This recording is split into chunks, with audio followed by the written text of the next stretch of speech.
Ó, galera, eu estou aqui novamente na casa da minha patroa, fazendo uma delícia de almoço, certo? Aqui é o arroz, certo? Aqui é o feijão. Deixa eu pegar aqui uma colher, que tudo tem que ser uma colher diferente, ó.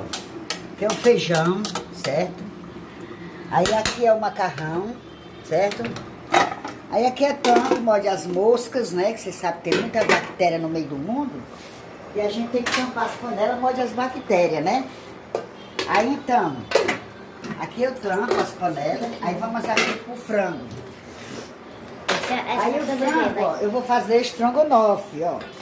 Eu tô esperando o frango cozinhar, aí secar. Quando secar, aí eu vou fazer o estrogonofe, certo? Aí quando eu for fazer o estrogonofe, aí eu paro e mostro a vocês. Delícia? Pode